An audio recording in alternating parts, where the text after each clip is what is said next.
Introduction. The human brain is the most powerful supercomputer on the planet. It helps you to learn all kinds of new information from complex math equations to TikTok dances. But it also gets overloaded.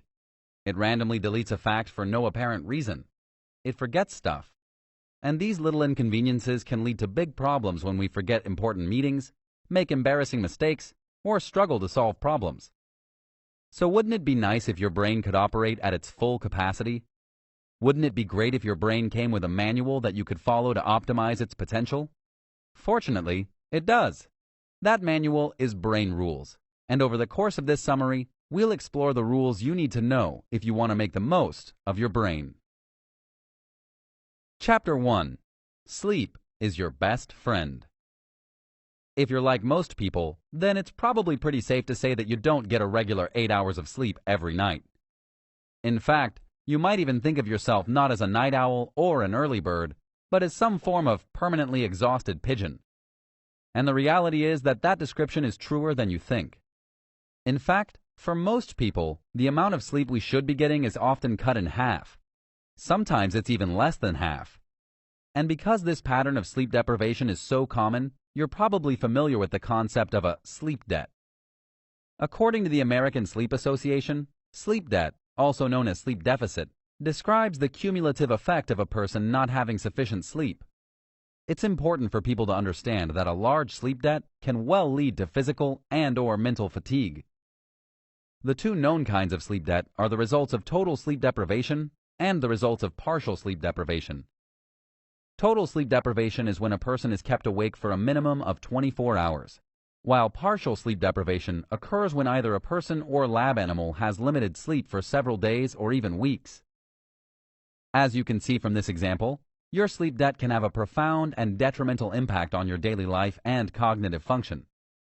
It's also almost impossible to catch up or pay off that sleep debt. That's because your body remembers that lost sleep. The sleep deficit literally accumulates in your body, resulting in physical symptoms. And unfortunately, the same is true of traumatic experiences. So, if your body is constantly in survival mode, battling perceived danger or experiencing chronic stress, the effects of operating in survival mode will accumulate in your body as well. So if any of the previous information sounds like it's describing you, then you might want to rethink your sleep routine for a variety of reasons. One good reason is that it actually requires 4 hours of deep, restful sleep to help you catch up on just 1 hour lost. There's also the tiny insignificant fact that your life literally depends on sleep. But unfortunately, our sleep schedules are rarely as healthy as they should be. Because our lives are ruled by the ever-increasing pressures of the chaotic modern workday, we often find ourselves tumbling into bed at inconsistent times. We sleep too long or not enough. We sleep with the TV on, or our REM cycle is interrupted by the constant glow of our phones. We know sleep is supposed to make us feel refreshed, but it never seems to feel that way when we crash into bed at 3 a.m. after a long day's work and reawaken at 7, only to do it all over again. And while that definitely leaves us feeling sluggish and groggy, improper sleep can have some other scary side effects, like getting sick. And if all this isn't bad enough already, lack of sleep can damage your brain. This was discovered by scientists Alexandre Absalond and Antoine Louveau, who, ironically, were working on the same project miles apart from each other at different universities. They discovered the brain's glymphatic system. They learned that the glymphatic system is responsible for removing toxins in the brain, including amyloid beta, which is known to cluster in the brains of people who suffer from Alzheimer's. They also discovered that the glymphatic system is 60% more effective when you're sleeping, as it uses this downtime to clean out the brain's toxins. Researchers at Stony Brook University in New York have since discovered that this process seems to work best if you're sleeping on your side. So if you want to boost your brain's ability to do a nightly cleanup, you might try altering your sleep positions. Likewise, developing a healthy sleep pattern is crucial if you want to maximize your brain's cognitive potential. When you get enough sleep, you feel better, have more energy, and your mind is clearer as you move through your day. So if you want to be your best, healthiest self, you need to make sleep your new best friend. The author's research indicates that all people have a unique sleep cycle, and that people are healthiest when they adhere to their body's ideal sleep cycle as much as possible.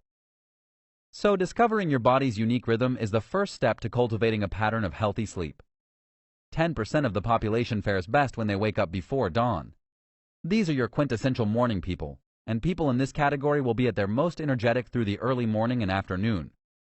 By contrast, another 10% of the population is healthiest when they adhere to an almost nocturnal schedule.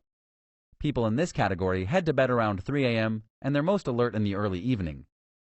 The remaining 80% of people in the world are somewhere in between. Just as some people are introverts and some people are extroverts, others are ambiverts, who hover back and forth between the two extremes. If you fall into the latter category, your best bet is to listen to what your body is telling you on any given day and go with that. If you can cultivate a healthy sleep pattern, you'll be well on your way to optimizing your brain.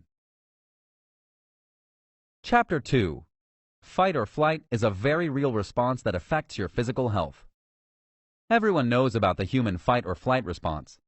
Our bodies pre-download with this evolutionary software. But when you think about this program in action, what types of situations do you imagine? Is it something magnanimously scary like a blitz attack from a stranger with a gun? Is it an experience like being chased by a bear? Or can it be triggered by something as ordinary as the combination of a shrieking tea kettle and a crying baby? Can it be triggered by the pressure of making a stressful decision while driving? Although you might be surprised to hear it, these everyday stresses are perfect and legitimate examples of pressures that activate our primal flight or fight response. You might also be surprised to know that consistent exposure to high-stress fight or flight situations can take a serious toll on your mental, physical, and emotional health. But if you've ever struggled with a mental health disorder such as anxiety, you know just how true this is. That's partly because our brain works together with our emotions to help us perceive threats. These emotional cues then help us to identify feelings like, I feel unsafe in this situation. And ultimately, with the help of these cues, we can connect with our fight or flight response to determine our next course of action. The problem, of course, is that our emotions often lie to us, and this is one of the root issues when it comes to disorders like anxiety. For example, your brain might be sending you signals that something as simple as a conversation or a phone call is extremely unsafe. As a result, we get incredibly anxious and we may feel the need to flee the situation.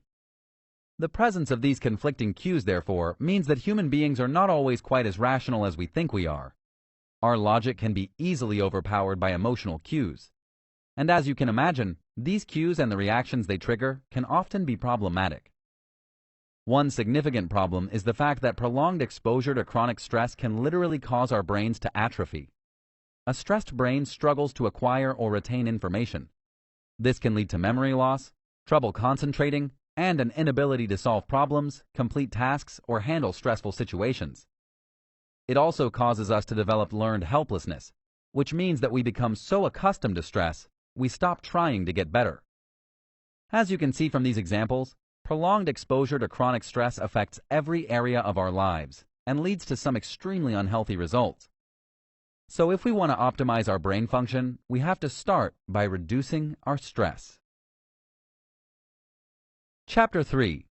Your visual memory can help you learn and remember anything.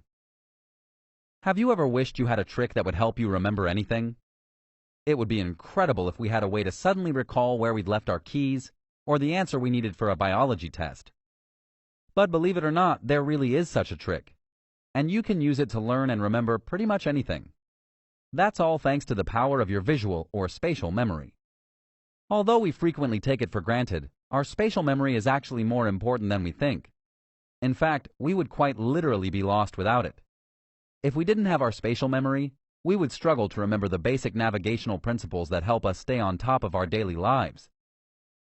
For example, imagine what your life would be like if, instead of forgetting the name of the person you just met, you regularly forgot how to get home from work. Sure, we could always plug our address into the Maps app, but how scary would it be if you often felt lost on your way to and from familiar places? What if you lacked the ability to remember where you'd been before? All of these freaky options would be on the table without our spatial memory. So if we had to choose what we're most likely to forget, it's probably easier to struggle with little things like names and dates. So that's why our spatial memory is an awesome and essential part of our lives. But the good news is that our relationship with spatial memory doesn't have to be an either-or situation. In fact, we can train our spatial memory to help with our overall recall. All you have to do is create a mental information superhighway. Put simply, This life hack involves associating information you need to remember with a route you've often traveled before. Here's how it works. For example, let's imagine that you're trying to memorize some facts about Bleak House by Charles Dickens for a test. But unfortunately, the story is a little long and, well, bleak. With over 1,000 pages of verbose and antiquated language, how can you ever commit it all to memory? The author recommends that you start by taking select details that stand out to you and connecting them to a crazy story that will draw on your spatial memory. For example, if we use the analogy of connecting facts to your daily commute, you might imagine that you're on your way to Dunkin' Donuts to grab your morning coffee before school. But instead of the customary orange and pink of your traditional Dunkin' Donuts, the building is instead a large, gloomy-looking mansion. You can envision this house as the essence of Halloween on steroids, bats, creepy music, the works. And that's how you remember Bleak House. This is a bit of a wacky example, but you get the idea. Whatever you're trying to remember, the point is to tap into your spatial memory. Because your spatial memory automatically registers locations that are significant to you and helps you remember them. Associating information with a familiar physical place can hack your spatial memory and help you to remember other types of information as well. The key is simply to make that information wacky enough for it to stand out to you. And the best part is that you can apply this same principle to help you remember anything, from someone's name to where you parked. And once you put this principle into action, you'll discover that you can actually remember anything. Final summary. Our brains are under tremendous pressure all the time. Our brains are the energies that keep us running, and as such, they have to help us remember information and turn knowledge into action. So it's no surprise that everybody wishes they had a cheat code for their brains, something that would improve their memory and make them smarter, sharper, or faster. That's what Brain Rules is for. By implementing the actionable advice from this book, you can optimize your brain and thrive in every situation. Whether you need to succeed at home, at work, or at school, you can use the tips in this book to help. You can start by cultivating a healthy sleep pattern. A good night's sleep will ensure that your brain is ready to perform at its best every morning. Next, it's important to identify and reduce your stress. And lastly, hack your spatial memory to help you learn and remember anything.